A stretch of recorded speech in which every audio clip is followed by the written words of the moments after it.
உங்கள் வீட்டில் நீங்கள் இருக்கிற இடத்துல, ஆஸ்பத்திரியில் நீங்கள் ஒருவேளை செல்ஃபோனில் பார்த்து கொண்டு இருக்கலாம், ட்ராவலில் இந்த நிகழ்ச்சியை பார்த்து கொண்டு இருக்கலாம். நீங்கள் எங்கே இருந்தாலும் அங்கே இயேசு இருக்கிறார். ஏன்னா இயேசு என்கிற நாமத்தை நீங்கள் விசுவாசித்து அதை பார்க்கறதுனால உங்கள் பக்கத்தில் அவர் இருக்கிறார். உங்களுக்கு அவர் அற்புதம் செய்வார். ஏன்னா உங்களுக்கு ஒரு அற்புதம் இன்றைக்கு தேவை.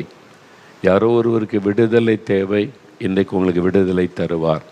யாரோ ஒருவருக்கு பாவ மன்னிப்பு, சமாதானம் வேண்டும், பாவத்திலிருந்து அவர் விடுதலை கொடுத்து சமாதானம் தருவார். யாரோ ஒருவருக்கு சுகம் வேண்டும், ஆண்டவர் சுகம் தருவார். எந்த அற்புதமானாலும் ஒரே ஆண்டவர் இயேசு கிறிஸ்து உங்களுக்கு அந்த அற்புதத்தை செய்வார். அதனால் விசுவாசத்தோட நீங்கள் பார்த்தீங்களா, அவங்க எல்லாருமே விசுவாசத்தை ஜெபித்த போது இயேசு அற்புதம் செய்தார்.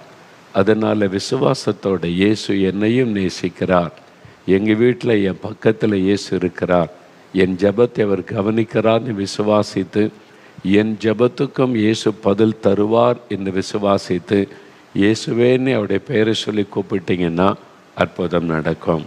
நம்ம வேதத்திலிருந்து ஒரு வசனத்தை தியானிக்க போகிறோம். என் கையில் இருக்கிற வேத புஸ்தகம் தேவனுடைய வார்த்தை. இதில் ஆண்டவருடைய வார்த்தை எழுதப்பட்டு இருக்கிறது. மனிதர்கள் பேசின வார்த்தைகளையும் ஆண்டவர் எழுத வைத்திருக்கிறார். என்றால் உண்மை சம்பவத்தை நம்ம தெளிவாய் அறிந்து கொள்ள வேண்டும் என்பதற்காக. அந்த ஆண்டவருடைய வார்த்தை என்று கர்த்தர் பேசின, இயேசு பேசின வார்த்தைகள் அதில் நிரம்பி இருக்கிறது. அந்த வார்த்தைகளை நம்ம தியானித்து தான் ஜெபிக்க போகிறோம். இயேசு எப்படிப்பட்டவர், கடவுள் எப்படிப்பட்டவராக இருப்பார்? அவர் அன்பானவர், மனதுருக்கமுள்ளவர், இரக்கமுள்ளவர், அவர் அதிசயமானவர், அற்புதங்களை செய்கிறவர், சமாதான பிரபு. இப்படி அவருக்கு பல பெயர்கள் வேதத்தில் சொல்லப்பட்டு இருக்கிறது. அவருடைய பெயர்கள் ஒவ்வொன்றும் அவருடைய வல்லமை, அவருடைய அற்புதங்களை வெளிப்படுத்துகிறது. அவருடைய செயல்கள், அவர் ஆறுதல் படுத்துகிற தேவன், அவர் மனது உருக்கமுள்ள ஒரு தேவன். அதில் ஒவ்வொன்றும் நம்முடைய ஆசீர்வாதத்துக்காகத்தான், நம்மோடு சம்பந்தப்பட்டது தான். இன்றைக்கு கூட இந்த லூக்கா 19ஆம் அதிகாரத்தில் 3ஆம் வசனத்தில் வேதத்தில் சொல்லப்பட்டிருக்கிறது. இயேசு எரிகோ என்ற பட்டணத்தின் வழியாய் போகும் பொழுது, அந்த பட்டணத்துக்கு போகிற அந்த பட்டணத்தின் வழியாய் நடந்து போகிற சமயம் ஒரு மனிதன், சகையு என்கிற ஒரு மனிதன், அவன் இயேசு எப்படிப்பட்டவரோ என்று பார்க்க ஆசையாய் வகை தேடினான்.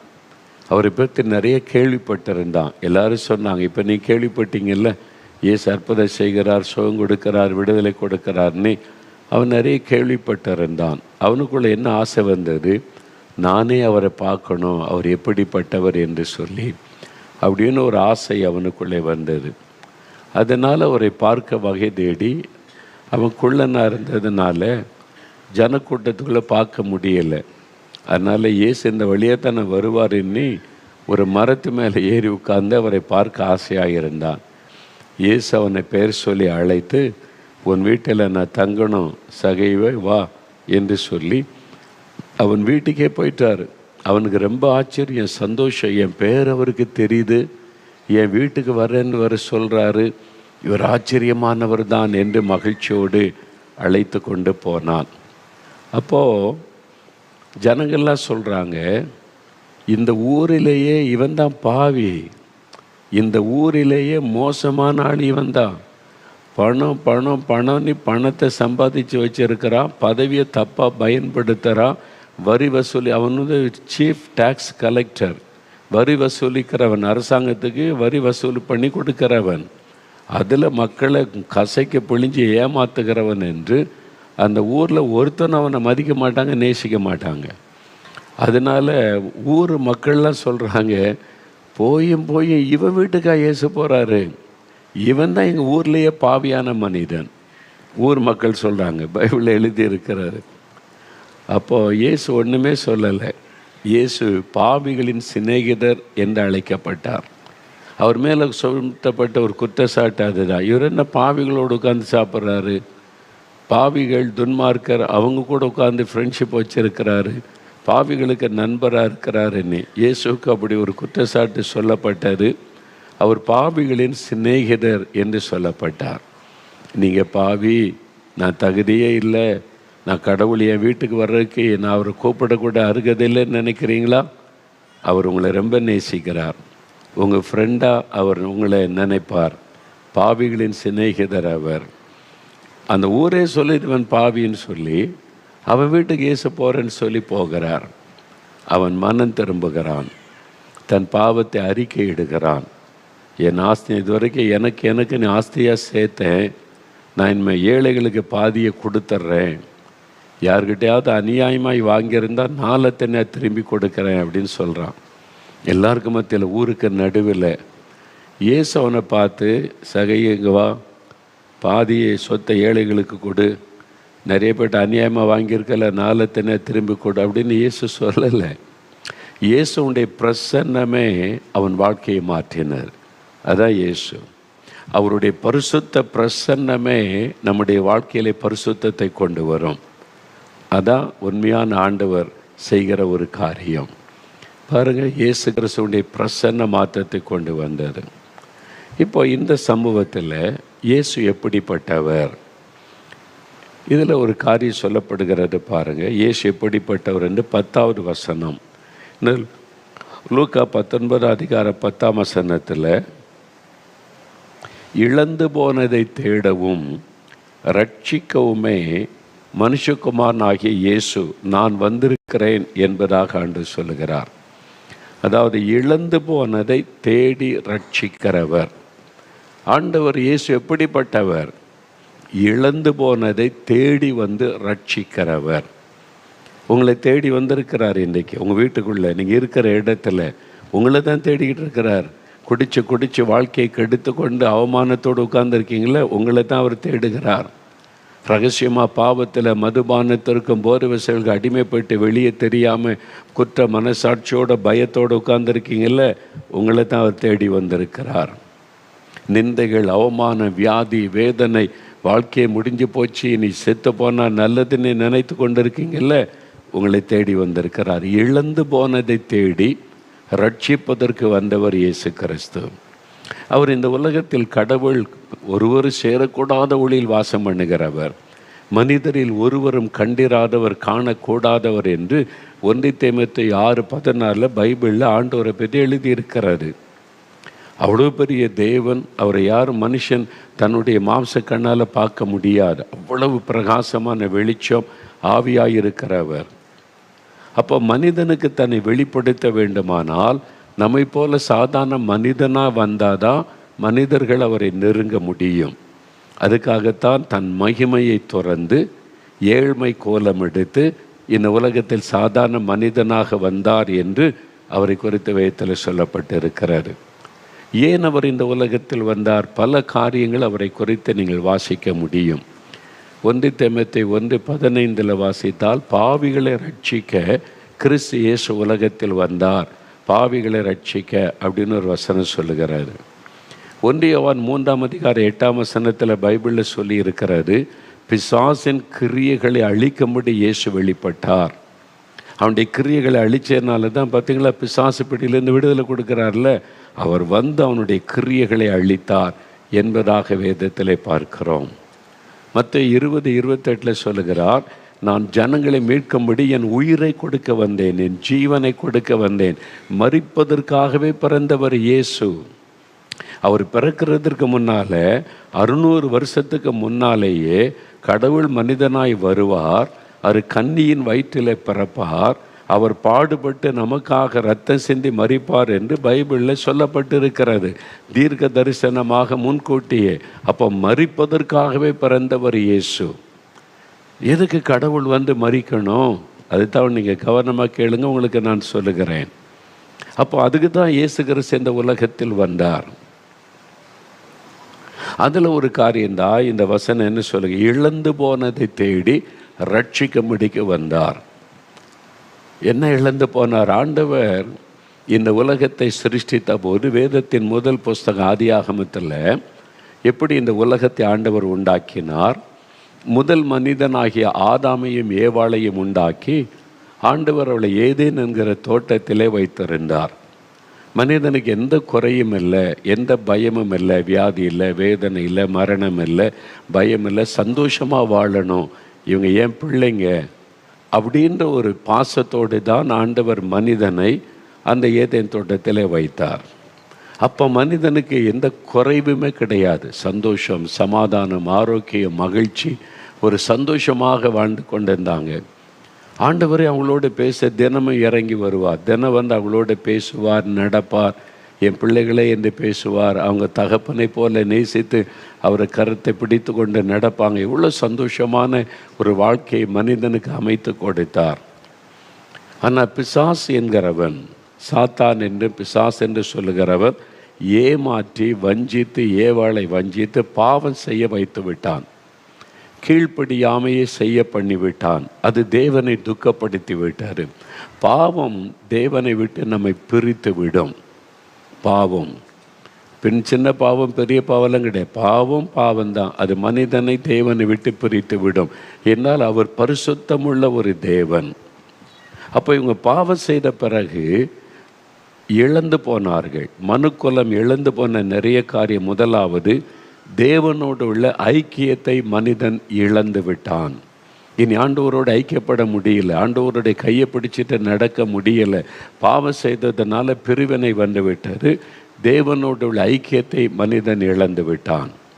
அதனால சமாதானத்தை அவன் இழந்து விட்டான். அதனுடைய விளைவாக வியாதியெல்லாம் வர ஆரம்பித்து ஆரோக்கியத்தை அவன் இழந்து விட்டான். அந்த பாவத்தின் நிமித்தம் சாபம் உண்டானதுனால சாபத்தின் நிமித்தம் ஆசீர்வாதத்தை அவன் இழந்து விட்டான். அது நிமித்தமாக பயம் உள்ளத்தில் வந்தது. இப்பொழுது தைரியத்தை அவன் இழந்து விட்டான். இப்படி மனிதன் பாவம் செய்தது நிமித்தம் நிறைய இழப்புகள் மனிதனுக்கு வந்தது. அதுதான் இன்றைக்கு வரைக்கும் நம்மை தொடர்ந்து வருகிறது. பயம், வியாதி, சாபம், பாதிப்புகள். அதனால் ஒரு பூரணமான ஒரு ஆசீர்வாதம் இல்லாதபடி இழப்புகளுக்கு மத்தியிலே நம்ம வாழ்ந்து கொண்டிருக்கிறோம். இன்றைக்கி உங்களை யோசித்து பாருங்கள். உங்கள் சமாதானத்தை இழந்துட்டீங்க. உங்கள் குடும்ப சந்தோஷம் பாவத்து நிமித்தமாக இழந்து போனது. உங்களுடைய சரீர ஆரோக்கியத்தை இழந்துட்டீங்க. உங்களுடைய வருமானத்தை இழந்துட்டீங்க. உங்களுடைய மன தைரியத்தை இழந்துட்டீங்க. நம்பிக்கை இழந்துட்டீங்க. எதிர்காலம் எப்படி இருக்குமோன்ற பயம், கலக்கம். யோசித்து பாருங்கள். நிறைய காரியத்தை மனிதன் இழந்து போனான். வெளியில் அது சொல்லாவிட்டாலும் அவனுக்குள்ளே தெரியும் ஒரு வெறுமை, அந்த வேதனை. ஆண்டவர் அதை பார்த்து தான் இழந்து போன இந்த மனிதனுடைய வாழ்க்கையில் அவன் இழந்து போனதை திரும்ப கொடுக்கணும். என்னங்க, என் பிள்ளைகள், நான் தான் அவனை சிருஷ்டித்தேன். பிசாசு ஏமாற்றி அவளை பாவம் செய்ய வைத்து அவங்களுடைய வாழ்க்கையில் இழப்பை கொண்டு வந்து விட்டான். நான் மறுபடியும் அவர்கள் இழந்து போனதை திரும்ப கொடுக்கணும். நான் அவர்களை தேடி கண்டுபிடித்து அந்த ஆசீர்வாதத்தை கொடுக்க வேண்டும் என்பதற்கு தான் கடவுள் மனிதனாய் அவதரித்து வந்தார். அதுக்கு தான் இயேசு வந்தார். இழந்து போனதை தேடவும் ரட்சிக்கவும் மனிதனை தேடி வந்து அவன் இழந்து போன நன்மை அவனுக்கு கொடுக்கணும் என்பதற்காக இந்த உலகத்தில் வந்தார்.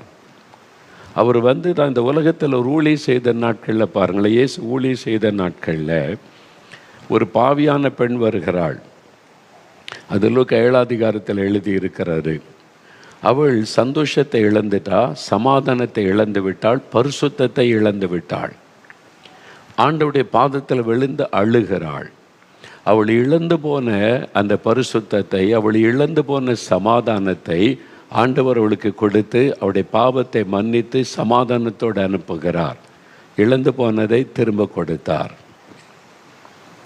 மற்ற 8 அதிகாரத்தில் வாசிக்கும் போது தொழுநோயினால் பாதிக்கப்பட்ட ஒரு மனிதன் வருகிறான். ஆரோக்கியத்தை இழந்து விட்டான், சந்தோஷத்தை இழந்து விட்டான். அதனால ஆண்டவரிடத்தில் வந்து ஒரு மன்றாட்டை ஜெபம் செய்கிறான். உமக்கு சித்தமானால் என்னை சுத்தமாக்க உம்மால் முடியும். இயேசுவனை பார்த்து பரிதாபப்படுகிறார், மனதுருகுகிறார். ஐயோ, இவன் ஆரோக்கியத்தை இழந்து விட்டான். ஆண்டவர் அந்த ஆரோக்கியத்தை திரும்ப கொடுத்து பூரண சுகத்தை கொடுத்து மகிழ்விக்கிறார். பிசாசினால் பாதிக்கப்பட்ட தன் மகனுக்காக ஒரு தகப்பன் வருகிறான். இங்கே என் மகனை அந்த ஆவி கொல்லுவதற்கு முயற்சி பண்ணுகிறது, என் மகனுக்கு இறக்க செய்யும்னு சொல்லி. அந்த பிசாசு அவனுடைய உயிரை வாங்க போராடுகிறது. அதனால அவங்களுக்குள்ள பயம், கலக்கம், என்ன நடக்குமோ என்கிற நிலைமை, தூக்கம் போய்விட்டது, தைரியம் போய்விட்டது, நம்பிக்கை போய்விட்டு எல்லாத்தையும் இழந்துட்டாங்க. இயேசு விடுதலை கொடுத்து அந்த மகனை தகப்பன் கையில் சந்தோஷமாய் கொடுக்கிறார். இழந்து போன சந்தோஷம், தைரியம் எல்லாம் அவர்களுக்கு வந்துவிட்டது. மனிதன் இழந்து போனதை அவனுக்கு திரும்ப கொடுக்க, ஆண்டவர் இழந்து போன மனிதனை மறுபடியும் தன்னோடு ஐக்கியப்படுத்த, அதுக்குத்தான் கடவுள் மனிதனாக இயேசுவாக இந்த உலகத்தில் வந்தார். நீங்கள் நிறைய இழந்து போய் இருக்கிறீங்க. அதனால தான் இன்றைக்கு உங்களோட ஆண்டவர் பேசுகிறார். என் மகனே, மகளே, நீ இழந்து போன நிலைமையில வெளியே சொல்ல முடியாமல் உனக்குள்ளே வைத்து கஷ்டப்பட்டு வேதனைப்பட்டு கொண்டு இருக்கிறாய்.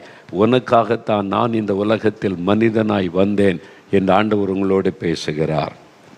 இதில் நீங்கள் பார்த்தீங்கன்னா, இயற்கைக்கு மேற்பட்ட விதத்தில் அவர் கிரியை செய்த பல காரியங்கள். என்னுடைய ஊழிய பாதையில் 46 வருடம் தேவன் கிருபையாய் இரக்கமாய் இந்த ஊழியத்தில் என்னை பயன்படுத்தி கொண்டு வருகிறார். தகுதியற்ற எனக்கு இந்த பாக்கியத்தை கொடுத்து நடத்துவது அவருடைய கிருபை.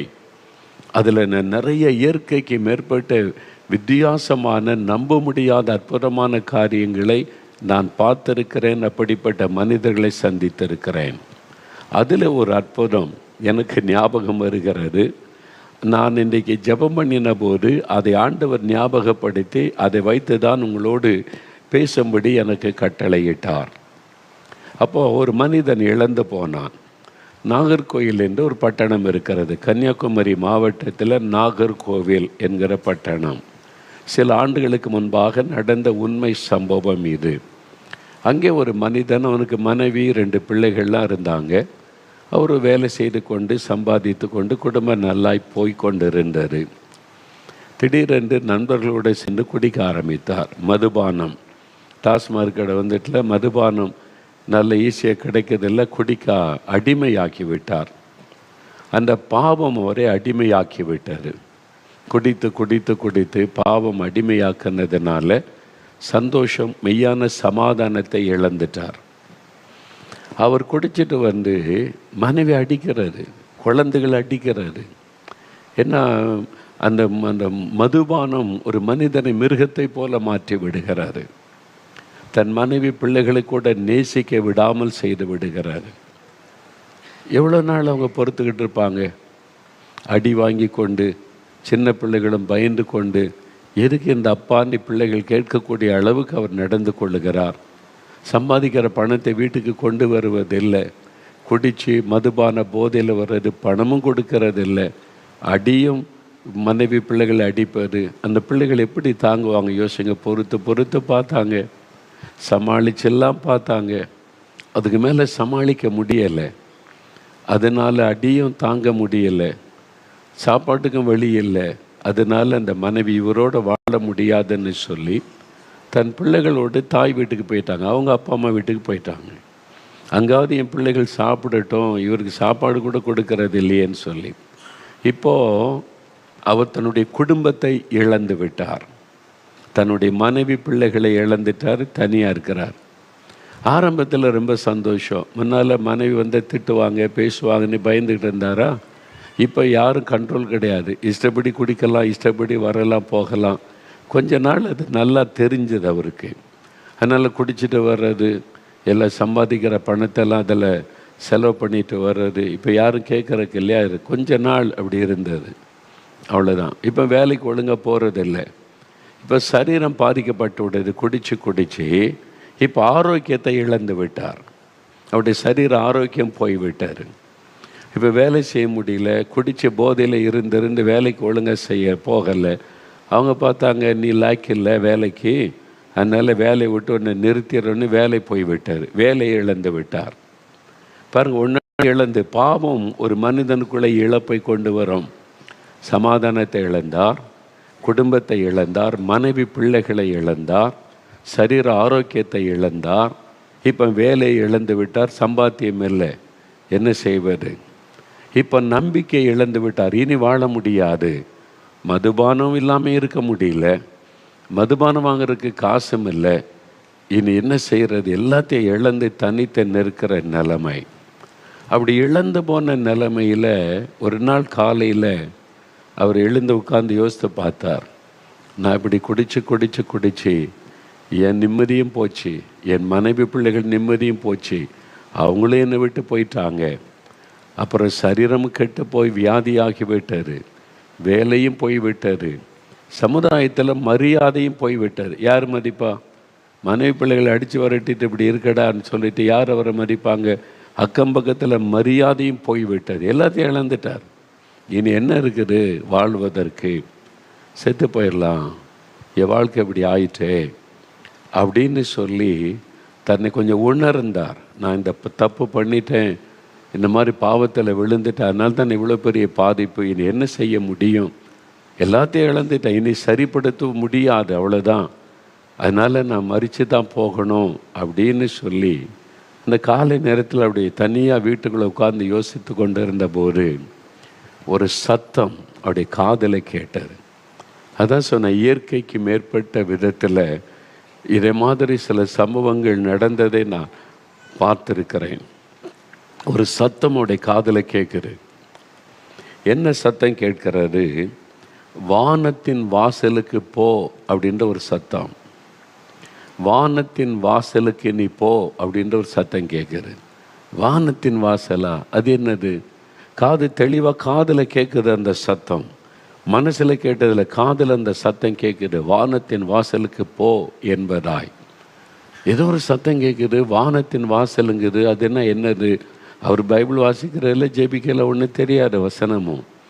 வானத்தின் வாசல் சொல்லுது, நீ மெதுவாக எழுந்து பக்கத்து தெருவில் அவருடைய உறவினர் ஒருவர் இருந்தாங்க. இது ஒரு சனிக்கிழமை காலையில் நடக்கிறாரு. விடியற் காலையில் சத்தம் கேட்டோன்னே விடியற் காலை அவர் எழும்பி பக்கத்து தெருவில் சொந்தக்காரங்க ஒருவர் இருக்கிறாங்க, தெரிஞ்சவங்க, பழகினவங்க இருக்கிறாங்க. அங்கே போனால் அவங்க எங்கே புறப்பட்டுக்கிட்டு இருக்காங்க, ஃபேமிலியாக குடும்பமாக இங்கே கிளம்புறாங்க.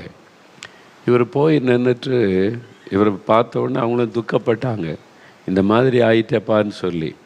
இவர் ரொம்ப வருத்தத்தோடு போய், என் வாழ்க்கையை எப்படி ஆகிப்போச்சு, எல்லாத்தையும் நான் இழந்துட்டேன், இந்த பாவத்தினால எல்லா இழப்பும் வந்து விட்டார், இனி வாழ்க்கையை முடிஞ்சு போச்சு, அவ்வளோதான், சாகத்தான் வேணும் அப்படின்னு நினைத்து கொண்டு இருக்கும்போது விடியற் காலையில் எனக்கு ஒரு சத்தம் கேட்டார். வானத்தின் வாசலுக்கு போ அப்படின்ற சத்தம் கேட்டுச்சு. அப்படின்னா என்னது அப்படின்னு கேட்டார். அவங்க ஆச்சரியப்பட்டு, என்ன கேட்டுச்சு? வானத்தின் வாசலுக்கு போன்ற ஒரு சத்தம் என் காதில் கேட்டுச்சு, அப்படின்னா என்னதுன்னு எனக்கு தெரியல, அதான் உங்கள்கிட்ட கேட்கலான்னு வந்தேன்னு சொல்லி. அவங்க சொன்னாங்க, அங்கே தான் நாங்கள் போகிறோம், இன்றைக்கி அங்கே தான் புறப்பட்டுக்கிட்டு இருக்கிறோம், அங்கே ஒரு 3 நாள் ஒரு கூட்டம் நடக்க போகுது, ஒரு முகாம் நடக்க போகுது, எங்க கூட வரீங்களான்னு சொல்லி. வானத்தின் வாசல்னு ஒரு இடம் இருக்குதா? ஆமாம் இருக்குது, அங்கே போகிற. அது வியாழக்கிழமை காலையில். ஏன்னா அது 3 நாள் முகாம், மே மாதத்தில் நடக்கிற அந்த விடுதலை முகாம் நேரத்தில். அப்போது 3 நாள் நாங்கள் அங்கே போய் தங்கி ஜெபம் பண்ணிட்டு வருவோம். வானத்தில் வாசல்னு ஒரு இடம் இருக்குது, அங்கே தான் போகிறோம், நீங்கள் வரீங்களா அப்படின்னு சொல்லி.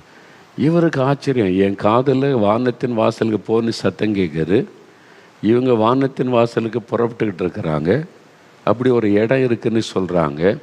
வான்னு சொல்ல, சரி நான் வரேன், ஏதோ எனக்கு ஒரு செய்தி கிடைச்சிக்குது, என் வாழ்க்கையில் ஒரு திருப்பு மனைக்கு ஆசீர்வாதத்துக்கு ஒரு வழி திறக்குது, நான் வரேன்னு சொல்லி அவரும் புறப்பட்டு வந்துட்டார். அந்த குடும்பத்தோடு அவங்க ஃபேமிலியாக வந்திருக்காங்க. 4 மாவடியில் நம்முடைய தேவனுடைய கூடாரத்தில் மேலே எழுதியிருக்க வானத்தின் வாசல் அப்படின்னு சொல்லி விடுதலை முகாம் 3 நாள் மே மாதத்தில். இவர் வந்து அந்த வானத்தின் வாசல்ன்ற வார்த்தை பார்த்த உடனே இவருக்கு ரொம்ப ஆச்சரியம். ஒரு நாள் இங்கே வந்ததில்லை, அப்படி ஒரு வார்த்தையை கேள்விப்பட்டதில்லை, ஆனால் இந்த குரல் எனக்கு கேட்டுச்சே, வானத்தின் வாசலுக்கு போ அப்படின்னு யார் பேசியிருப்பாங்க? அதான் இயேசு. ஒரு பாவியான மனிதன் எல்லாத்தையும் இழந்து போன நிலைமையில் இருக்கிறான், இனிய வாழ்க்கை முடிஞ்சு போச்சு, செத்து தான் போகணும்னு நினைக்கிறான். ஆண்டவர் அவனை நேசிக்கிறார். இயேசு அவன் மேலே பாசமாய், ஐயோ இந்த மனிதன் அழிந்து விடக்கூடாது, நான் உனக்கு ஒரு புது வாழ்க்கை தர முடியும் அப்படின்னு சொல்லி ஒரு வழி நடத்துதலை கொடுக்கிறார். வானத்தின் வாசலுக்கு போ. அவர் இதை பார்த்த உடனே ஆச்சரியம். ஆயிரக்கணக்கான மக்கள் வந்திருக்கிறாங்க, முகாம் நடக்கிற 3 நாள். அவர் இதுக்கு முன்னால் அப்படி பார்த்ததே இல்லை. முதல் நாள் கூட்டத்தில் உட்கார்ந்து செய்தி கேட்டார். என்ன நடக்கிறது, ஆண்டவர் எப்படி அவருடைய லைஃப்பில் செயல்பட்டார் என்பதை அவர் சொன்னார். அந்த குடும்பம் எனக்கு தெரியும், நான் பார்த்துருக்கிறேன். அவங்க சொன்னதை நான் கேட்டிருக்கிறேன். அப்போ முதல் நாள் கூட்டத்தில் உட்கார்ந்துருந்தாரா, கர்த்தருடைய வசனம், வேத வசனத்தை கொண்டு ஆண்டவர் பேசினார். தன் பாவத்தை மறைக்கிறவன் வாழ்வடைய மாட்டான், அறிக்கை செய்து விட்டு விடுகிறவன் இரக்கம் வருவான். நீதிமொழிகள் 28:13 பைபிளில் சொல்லியிருக்கிறாரு. ஒரு மனிதன் பாவத்தை மறைத்து மறைத்து வைத்து அவன் மூடி வச்சா வாழ்வடைய மாட்டான், அந்த பாவம் அவனை அழித்து விடும். ஆனால் இயேசுவனிடத்தில் இந்த பாவத்தை அறிக்கை செய்தால், ஆண்டவரே நான் பாவிதான், என்னை மன்னிச்சிருங்க, எனக்கு விடுதலை கொடுங்க, என்னை அறிக்கையிட்டு ஜெபித்தால் அவனுக்கு இயேசு இரக்கம் செய்வார். அவனை மன்னித்து அவனுக்கு இரக்கம் செய்வார், அவனை வாழ வைப்பார் என்பதுதான் அர்த்தம். அந்த வார்த்தை அவரை தொட்டது. ஜெப நேரத்தில் கண்ணீர் விட்டு அவர் அழுதார். என்னுடைய பாவத்தினால தானே நான் எல்லாத்தையும் இழந்துட்டேன். ஆண்டவரே, என்ன மதுபான பாவத்துக்கு இடம் கொடுத்து என் சந்தோஷத்தை சமாதானத்தை இழந்தேன், என் மனைவி பிள்ளைகளை இழந்துட்டேன், என் வாழ்க்கையை நான் இழந்துட்டேன், என்னை மன்னிங்கன்னு சொல்லி பாவத்தை விட்டு மனம் திரும்பினார். தன் பாவத்தை உணர்ந்து ஆண்டவரிடத்தில் அறிக்கையிட்டு அழுதை ஜெபித்தார். முதல் நாள் அவர் ஜெபிக்கும் போது இயேசுடைய கரம் அவரை தொட்டது. அவருக்குள்ள அந்த பாவத்தின் பாரம் விலகினது.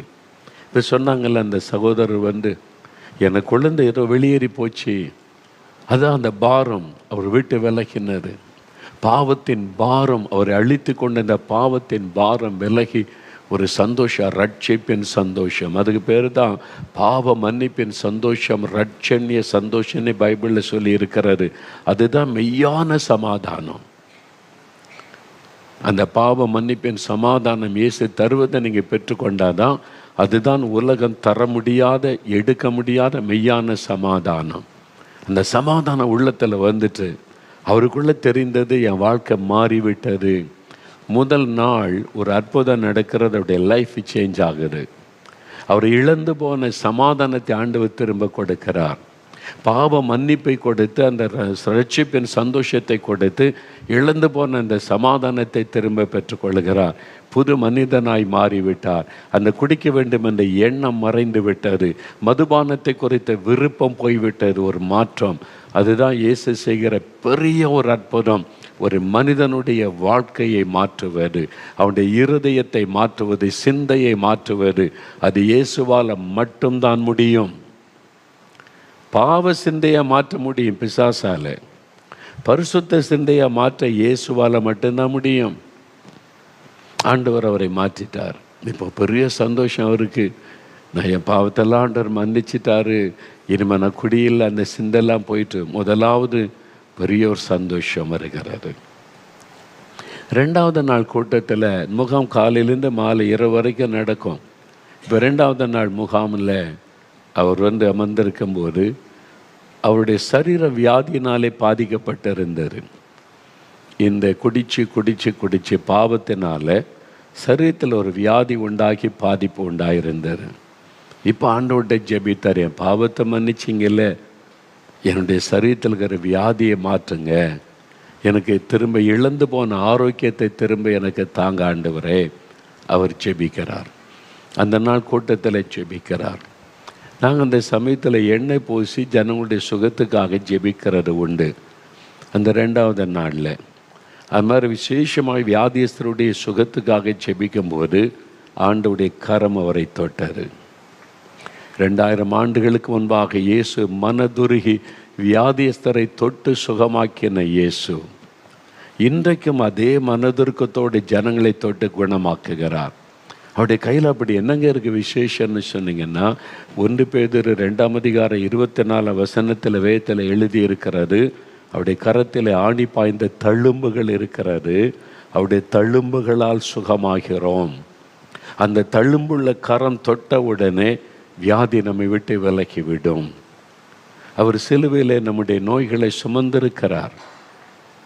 1 பேதுரு 2:24 சொல்லுகிறது, நம்முடைய பாவத்தை மன்னிக்க அவர் சிலுவையிலே பாவங்களை சுமந்தார். மத்தேயு 8:17 பைபிள் வேதத்தில் சொல்லியிருக்கிறது. அவர் நம்முடைய நோய்களையும் பலவீனங்களையும் சிலுவையிலே சுமந்தார், நமக்காக காயங்களை ஏற்றுக்கொண்டார். ஆணி அடிக்கப்பட்ட கையில், அந்த ஆணி அடிக்கப்பட்ட தழும்புகள் இப்பவும் இயேசுவின் கையில் இருக்கிறது. அவருடைய தழும்புகளால் குணமாகிறோம் என்று வசனம் சொல்லுகிறது. அப்போ ஏன் அவர் காயப்பட்ட தழும்புகளை ஏற்றுக்கொண்டார்? நம்மை சுகமாக்குவதற்கு. அதில் ஒரு வல்லமை உண்டு. அதனால் தான் இயேசுவே தொடும், இயேசுவே குணமாக்கும் என்று செபிக்கிறோம். அவருடைய தொடுதலை பலர் உணர்கிறார்கள். நான் மரணப்படுக்கையில் கிடந்தபோது இயேசுடைய கரம் என்னை தொட்டதை உணர்ந்தேன். உடனே என்னுடைய மரணக்கட்டு மாறி நான் சுகம் பெற்று விட்டேன். அவருடைய தழும்புகள் அந்த வல்லமை இருக்கிறது. அந்த சகோதரனை ஆண்டவர் தொட்டார், வியாதி போய்விட்டது, மறைந்து விட்ட சரீரத்தில் இழந்து போன ஆரோக்கியத்தை திரும்ப பெற்றுக்கொண்டார். இப்போ இன்னும் பெரிய சந்தோஷம். பாவம் மன்னிக்கப்பட்டு உள்ளத்தில் ஒரு பெரிய சமாதானம்.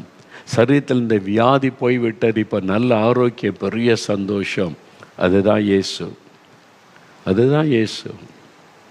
உங்களுக்கு கூட இந்த மாதிரி தேவை இருக்குல்ல, பாவம் மன்னிக்கப்படணும், இந்த பாவம் என் மனசாட்சியை வாதிக்குது, இந்த பாவம் தொடர்ந்து வந்துக்கிட்டே இருக்குது, அதை விடவும் முடியல, அந்த பாவ சிந்தனை போராடுது. இயேசுவால் விடுதலை கொடுக்க முடியும். யோவான் 8:36 சொல்லுகிறது, இயேசு கிறிஸ்தை விடுதலையாக்கினால் மெய்யாகவே விடுதலை ஆவீர்கள். இன்றைக்கு உங்களுக்கு பாவத்தில் இந்த விடுதலை, இன்றைக்கு உங்களுக்கு பாவ மன்னிப்பின் சந்தோஷம் நீங்கள் பெற்றுக்கொள்ள போறீங்க.